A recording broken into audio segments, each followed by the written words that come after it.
famous restaurants takes you to a roadhouse in Florida where you can eat exotic game or feed it. I've seen some wild menus before, but none quite as literal as this.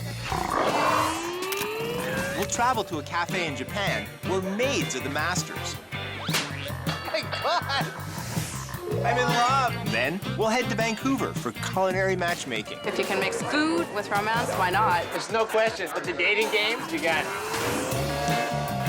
And finally, we'll travel to the American Midwest with a clear alibi. It's a bit like a maze. Every time you turn a corner, you expect to run into Dr. No.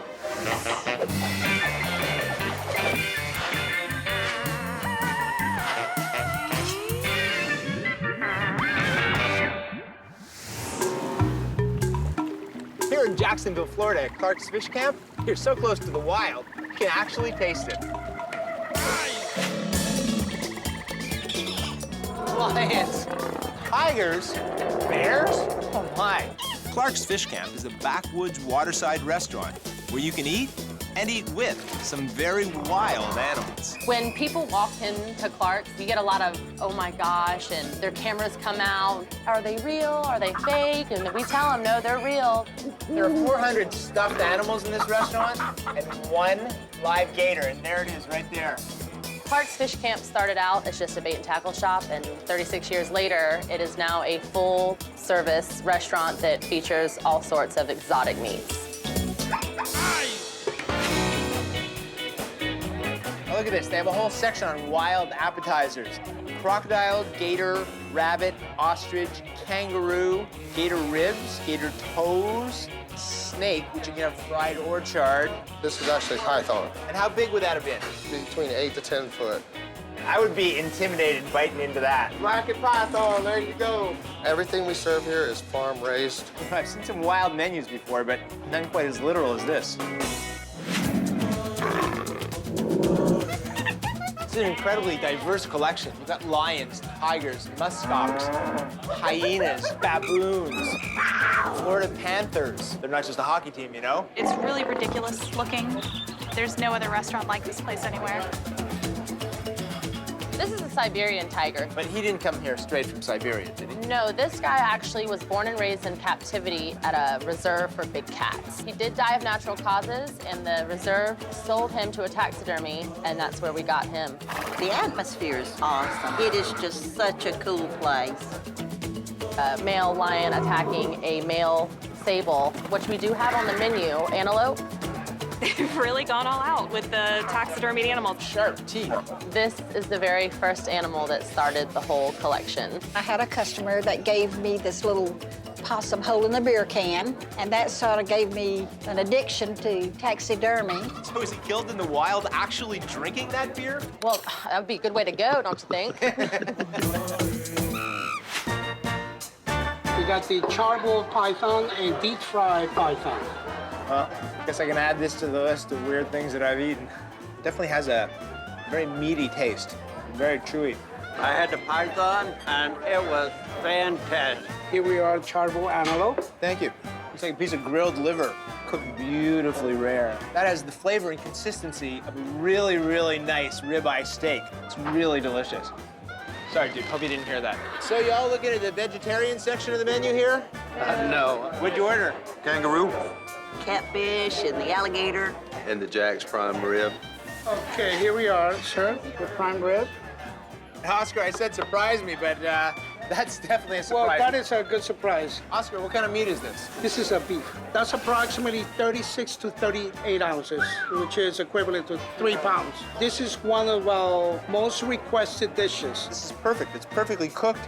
It's so tender and juicy, and it has tremendous beef flavor.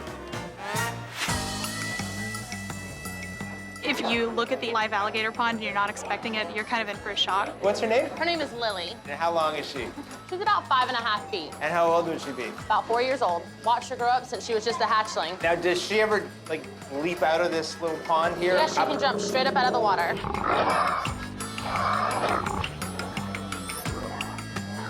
Bob, you want to come kiss Lily? Yes, sure I do. How about if I just start with a little pat? How's that? Oh, nice. Just throw it in there.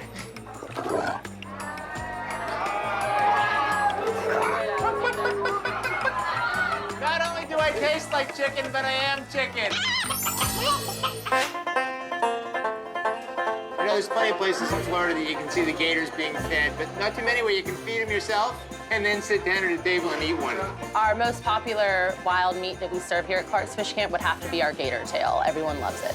Starting with this tray, we have 3 types of gator. We Okay. have the gator ribs. Oh yeah, look at that. You can actually see the rib bones there. We got the gator toes. We can grill it, bread it, or fry it any way you want. I can't believe that those are gator toes. Yeah, this is like 1 knuckle. Wow, that is really good. How would you describe that flavor? It's very close to pork. What do you think they do to tenderize it? Not even gonna ask. Gator ribs, a plater gator ribs. We have the deep fried gator tail. We have the gator sausage. And these are the barbecue gator toes. It's a smorgasbord of gator meat, but I think I'll try the deep fried gator tail. It's very delicate, very fleshy, a nice rich flavor. I had the gator tail tonight. It was good. It was hot, tender, and it tastes like chicken. In North America, we draw some pretty arbitrary lines in the sand about what we will and won't eat. But here at Clark's, they really push the envelope, and they reward their adventurous eaters with some pretty amazing food. It's only funny until someone loses a finger. These days, restaurant service can feel a little bit impersonal. But here at Tokyo's Kazucha Cafe, servers offer over-the-top attention. It's made to order.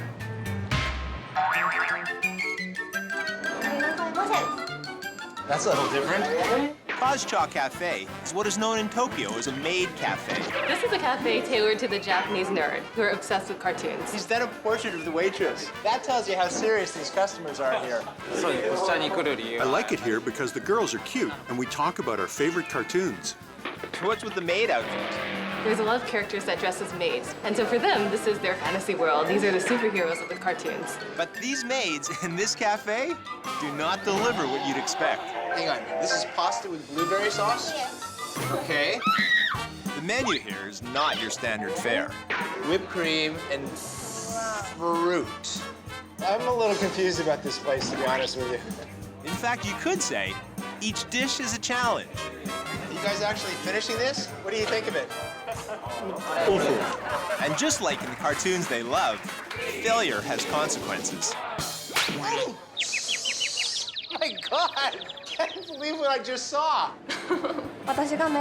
Working here is fun. I get to interact with people who have such a variety of interests and hobbies. This is the weirdest place I've ever been in. Having fun here? It's been a while since I've sat at a school desk. Arigato. The menu's mostly Western influenced, with a heavy emphasis on fun. I'd like to have one of these, a stack of these. I'm just gonna randomly select that. Look at this, a rice omelet. I'm getting my name in ketchup. Have you ever been spoon-fed in a restaurant before? You're gonna feed me? I haven't been spoon-fed since I was about 2.5. Well, get ready to be spoon-fed again. Delicious. What a bizarre combination. Not all food here is fit to eat. Kazucha Cafe also features a games menu that consists of some bizarre eating contests. What's this? Oh, this is Russian roulette takoyaki. Popular in Japan, takoyaki is a delicious deep-fried dumpling that's typically filled with diced octopus. One of these 4 has something disgusting within. So you really have no idea what you're gonna get. Okay, I'm spinning and spinning, so in case the waitress knew which one was the good one, go! Oh, thank God, I got a real one. Uh-oh. Nani aji? Wasabi. Oh my God, he got a mouthful of wasabi. Wow, I can't remember the last time I saw a stack of pancakes that tall. Here at the Maid Cafe, you have to pay if you want to have your photograph taken with the maid. So if I successfully finish this entire stack of pancakes in 4 minutes, then I get to have my picture for free. Okay, here we go. Oh my God, these are thick. To be honest with you, not that flavorful. I like this. Look, more customers. Go, go, go, go. Done. 5 seconds left on the clock. I just saved myself 1,000 yen, but that's gonna cost me a week in the gym. And a big part of the fun is knowing that the odds are stacked against you. Well, it's definitely a chugging race, and she won! So what did she win? Oh! I thought that was just gonna be like a little love tap. 2、1。今日はビント。3、2、1。Oh, she won, she won. せーの。3、2、1。そうですね、最初はやっぱり It took some time to get used to the atmosphere, but the more I came, the more friends I made. We serve the customers, but everyone has a great time. Well, I got to admit, this was definitely one of the most interesting cultural experiences I've had. And I'll probably come back, but when I do, there's no way I'm ordering those octopus balls or the green soda. If you're looking for love and a great meal, Vancouver's underground restaurant, no fixed address, is your kind of place. Ladies and gentlemen, can I have your attention? We're here tonight to match you guys with great flavors, but also great people. If you're single, a serious foodie, and want to choose your potential mate based on culinary preference, then No Fixed Address, or NFA, is the place for you. The first course hasn't even dropped yet, and if you look at these 5 tables, look how intently they're talking to each other. This is a new experience for me. I've never done speed dating. I fancy both women and food. 6 courses. There are 6 girls and there are 6 guys. Food is always a big part of my life. If you can mix it with romance, why not? Speed dating for foodies is a cutting-edge concept where you're paired up with potential partners based entirely on your taste in food. Food is a central subject matter to me all the time. Food is like a really intimate thing to share with someone. Food, habits, manners, it says a lot about the person. The chance to meet somebody interesting that I'd like to spend time with and make out with. There's no question, but the dating game began. I'm gonna eat and I'm gonna fall in love. Hopefully not with the food. Before each event, guests are emailed a menu for the evening, giving them 2 choices for each course. Based on your responses, we've paired you up with a person who has a similar interest. A lot of people really click together with certain courses, and it's kind of a way of breaking the ice. Our first pairing tonight is Linda, who is paired with Greg. You guys both like bouillabaisse? Fantastic. Okay, you chose beet salad, and your name is Riel. You will be sitting down with Bob. Just get my own chair. I'm already a bad date. I have no problem with that. The first course, it's a deconstructed beet salad. This actually looks awesome. There's actually eating instructions for the salad. Each forkful contains each of the individual components on this plate. The tartness of the raspberries with the saltiness of the smoked salmon with the creaminess of the avocado. The chef said it was a bit cheesy to tell us how we have to eat things. I think it was really a bit more dictatorial. Yes, chef. Yes, chef. I was immediately sticking all of one of everything on my fork. This is where the Neanderthal gets separated from the very polite woman. It's beautiful. You have to eat one of everything with every bite. It was a romantic combination. I like it. It's like a little fireworks explosion. For the gentlemen, you will be moving and the ladies will be staying put. Riel over here, you will be joined by Greg. I grew up with very uncouth people. An interesting shot. It's not about a pretty girl. I think figuring out what your food preferences are is a great way to know early on if you're going to be compatible with someone. When I'm dining with someone, it's all about the sharing, and my deal breaker is if they'll share a dish with me or not. Yeah, I once dated a girl that couldn't cook. Deal breaker. It's definitely a big draw for me because I love food, and so it's good to be able to find other people that are really adventurous. And would that be a deal breaker for you if someone was unwilling to share their food? Absolutely. What happens when you're out with someone and they eat like a pig? Is that a turnoff? Oh, no, not at all. No? Once there was a guy, and he slurped his noodles at dinner. It was like, when is this dinner gonna be over? So we're doing quite an eclectic mix on the plate, from Mexican to Thai to Mediterranean flavors going on. So we have a perfectly seared scallop here. It's so good. My scallop is so creamy. The the speed of the speed dating is being dictated by the kitchen, and consequently, everyone is spending more time with each other. Jesse, you are down here with Riel. Nancy, down at the top of the room over there. Tell me about what you do for a living. I grew up on a farm when I was younger. How's it going so far? Pretty good. Any numbers yet? No numbers yet. I'm just stealing his duck and not eating my scalp. And your problem with that is? If we're gonna date, I'm gonna be doing what she tells me anyway. This is a rabbit butternut green curry, which a lot of people haven't had before. I really don't eat rabbit very often, but I just wanted to meet somebody who's brave enough to eat rabbit. So how would you describe the flavor? I'm gonna guess we're thinking the same thing. Tastes like chicken. Parsnip chips on slices of lamb. I'm dying to taste this sauce. Lamb is very tender. All combined, it's a pretty perfect dish. In a typical restaurant, you see couples just like staring at their plates, you see people texting. Here, if you look at this room, each couple is just like they're focused on their conversation. I'm having such a good time. It's been so much fun. Well, we started with 12 charismatic strangers. We've had 6 amazing courses, and it's all ended up being one pretty amazing night. And you know what? I'm willing to guess there's a few other numbers that are gonna be exchanged before it's all over. I'm in love with this dessert.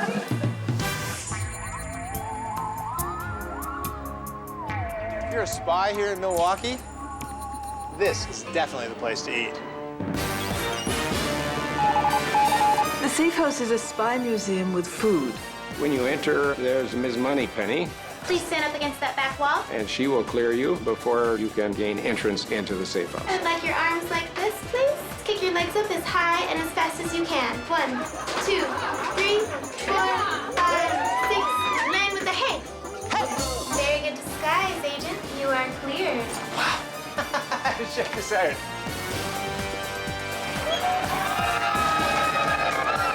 Ray! Ray! What are you, a Russian judge? Right in here, Agent. My name is Agent Barbie, and I'll be taking care of you. Agent's wings, Agent Provocateur steak sandwich, I like that. Soviet defector, what's the Soviet defector? Those are our ribs covered in our top secret sauce. What's in the secret sauce? Unfortunately, I can't reveal that vital information. Or you'd have to break my ribs. Something like that. Wow, it's amazing. It totally feels like a clubhouse. The walls are just chock-a-block with all sorts of memorabilia. It's a historical adventure with a lot of unexpected twists and turns. Multiple entrances and exits, passwords, safe codes, alarms. We spent like a whole week trying to figure out where it was because it's a hidden location. Look at that. Actual spies standing here at the bar. James Bond, I think he's a lot of guys' hero. He certainly was mine. Back in 1966, he said, let's open a small place and let's call it a James Bond room. And it just grew and grew, and now it's in 3 different buildings. And it's a bit like a maze. Every time you turn a corner, you expect to run into Dr. No. Yeah, let's see what's up here. There's some war stuff, Cold War stuff, spy stuff. This is all set up to look as if it's from the Cold War because people love nostalgia, and secrets and nostalgia go together. Hey, check this out. That's like a bulletproof glass. And here is where you can stick your gun through there to return fire. If you're going to interrogate the past, this is a good place to do it. Despite all the exciting things they do up front, they always keep somebody good in the kitchen, too. Side salad and your pork chop special. The food's great. The things on the menu are different. Here we are. The Wisconsin cheese and honey. Thank you very Soviet much. defector. And what kind of cheese is this? It's actually an aged Munster and a smoked cheddar. Made right here in Wisconsin? Absolutely. How's that tasting? That's beautiful. Lovely ribs. Tender, tangy barbecue sauce. What spy wouldn't like this? There's at least a dozen different passageways and trapdoors. Nice. And where does that go? Well, this goes into another area of the safe house, which will remain classified. It's super fun. She showed us like all of the little gags. Basic mint.